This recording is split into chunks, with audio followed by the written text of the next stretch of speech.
काही मतं आहेत की आता हे बिल म्हणजे आता जीएसटी बदल सभापती महोदय असं वातावरण राज्यामध्ये देशामध्ये आहे की ते चायना वॉल आहे आणि त्या जीएसटी भवनात आत कोणी जायचंच नाही सामान्य माणसांनी, अशी एक अवस्था या जीएसटीची झालेली आहे। त्याच्यावर कुठं चर्चा होत नाही।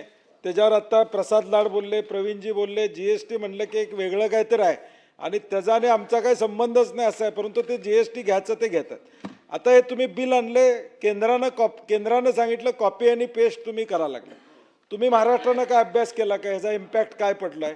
इन्व्हर्टेड तुम्ही जर टॅक्सची चर्चा यामध्ये करताय, परंतु आत्ता पेंडिंग काही केसेस तुमच्याकडे आहेत का? 90% तुम्हाला रिफंड या ठिकाणी द्यावा लागणार आहे। कॅश फ्लोवर तुमच्या इम्पॅक्ट या राज्याच्या होणार आहे।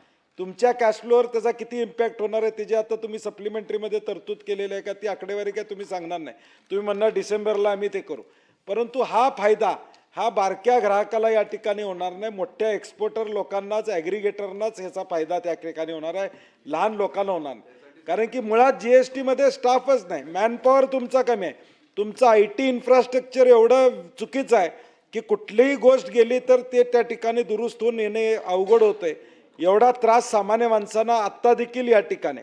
आता तुम्ही यात दुसरा मुद्दा क्रेडिट नोट्सचा काढलाय। क्रेडिट नोट्सवर आता खोट्या क्रेडिट नोट्सवर त्याच्यासाठी तुम्ही बॅकएंडमध्ये काय करणार आहे का त्याचा उल्लेख कुठेही या ठिकाणी नाही आहे। त्यात क्रेडिट नोट्सचा विषय आहे म्हणून मी तुम्हाला त्या ठिकाणी सांगतोय। मी मगाशी म्हणलं तसं स्टेटवर ह्याचा फायनान्शियल इम्पॅक्ट काय होणार आहे त्याचा काय विषय आपण या ठिकाणी सांगत नाही आहे। आणि म्हणून माझं म्हणणं आहे की ह्याचा नेमका फायदा काय होणार आहे? फक्त आता ह्या फक्त किरकोळ बदल आहे, कॉपी पेस्ट करायचा आणि केंद्र सांगते म्हणून तुम्ही स्वतःचा अभ्यास करा ना। राज्य म्हणून हे आम्हाला किती पेंडिंग बिल आहेत की ह्याच्यामुळे ह्याचा फायदा होणार आहे? आत्तापर्यंतची जीएसटीकडे या सगळ्या लोकांची पेंडिंग बिल आहेत का की तुम्हाला अर्जन्सीमध्ये हा ॲक्ट या ठिकाणी तरतूद करायला आहे का? स्पेसिफिक काही लोकांना फायदा घेण्यासाठी या ठिकाणी आहे? ह्याचंही उत्तर या ठिकाणी मिळालं पाहिजे।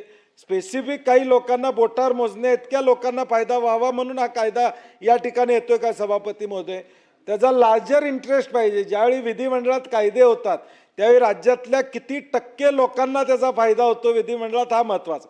5 आणि 10 लोकांसाठी दरेकर साहेब आम्ही कायदा करायला लागलो तर मग त्याची कायद्याची गरज नाही, मग 10 लोकांसाठीच राज्य चालवायचं का असा प्रश्न निर्माण होईल। आणि म्हणून नेमका लहान उद्योजकाला, लहान लोकांना नेमका यातून काय फायदा आणि काय निष्पन्न होणार आहे? नाहीतर ही बिल मागं ठेवा, उद्या विस्तारानं याच्यावर आम्ही बोलतो। तुम्ही आत्ता ताबडतोब सांगितलं घ्यायचं आहे, दानवे साहेबांनी होय म्हणलं, भाई जगताप होय म्हटल्यामुळे मी म्हणलं ठीक आहे घेऊन टाकू लगेच, नाही म्हणलो नाही दाखवा, उद्या चर्चा करू ह्याच्यावर।